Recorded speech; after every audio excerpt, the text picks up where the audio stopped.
అన్న అందరికీ నమస్తే. నా పేరు సందీప్. నిన్న మన తెలంగాణ రాష్ట్రంలో ఇక్కడ ఉన్నటువంటి హైదరాబాద్లో జరిగినటువంటి ఘోరమైన విషయం ఏంటంటే, ఒక పేషెంట్కి తీవ్రంగా జ్వరంతో దగ్గుతో బాధపడుతుంది. కనీసం టెస్టులు కూడా చేయకుండా మీది కరోనా అయి ఉంటుంది, మీరు వేరే హాస్పిటల్కి వెళ్ళండి అని చెప్పి 10 హాస్పిటల్ తిప్పితే, గాంధీ హాస్పిటల్ తీసుకపోతే స్ట్రెచ్చర్లు కూడా లేనటువంటి పరిస్థితి మన తెలంగాణ రాష్ట్రంలో. అయ్యా కేసీఆర్ గారు, ఒకటి మీరు ముఖ్యంగా గమనించాల్సినటువంటి విషయం ఏంటంటే, ప్రజలకు ఏ విధంగా వైద్యం అందుతుందో ఖచ్చితంగా ఈరోజు పాలిస్తున్నటువంటి గవర్నమెంట్లో ఉన్నటువంటి ఎంపీలు కానీ, ఎమ్మెల్యేలు కానీ, మంత్రులు కానీ, ఆఖరికి మా ముఖ్యమంత్రి గారికి కూడా కానీ ఇక్కడ గాంధీ హాస్పిటల్ లేదా ఉస్మానియా హాస్పిటల్లోనే ట్రీట్మెంట్ జరగాలని చెప్పి ఇక్కడ ఉన్నటువంటి 4 కోట్ల జనాభా కూడా కోరుకునేది ఒకటే. ఖచ్చితంగా చెప్తున్నా, ఏ ఎంపీ కానీ, ఏ ఎమ్మెల్యే కానీ, ఎవరైనా కూడా ఇప్పుడు వచ్చినటువంటి కరోనా ముత్తిరెడ్డి యాదిరెడ్డి గారికి వచ్చింది, పాజిటివ్ అని చెప్పేసి వచ్చింది, ఆయన కూడా గాంధీ హాస్పిటల్లోనే ట్రీట్మెంట్ తీసుకోవాలి, గవర్నమెంట్ హాస్పిటల్లోనే చికిత్స పొందాలి. పద్మా దేవేందర్ గారు కూడా అదేవిధంగా ఇంకా ఎవరైనా కూడా గవర్నమెంట్లోనే ఖచ్చితంగా చికిత్స పొందాలి.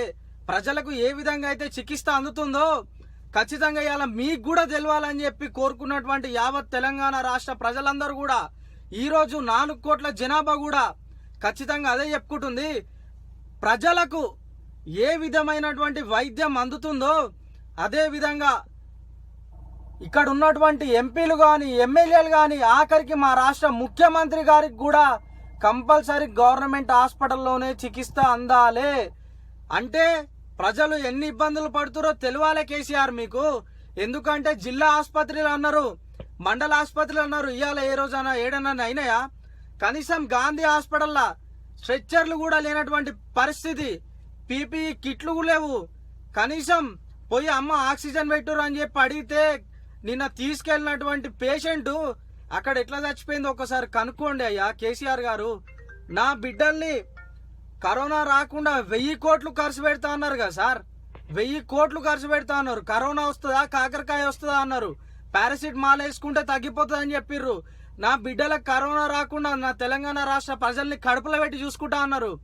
ఏది కేసీఆర్ మరి, ఏది కడుపులో పెట్టి చూసుకున్నటువంటి విషయం ఏదైనా ఉంది? ఏదన్నా చూపిరి.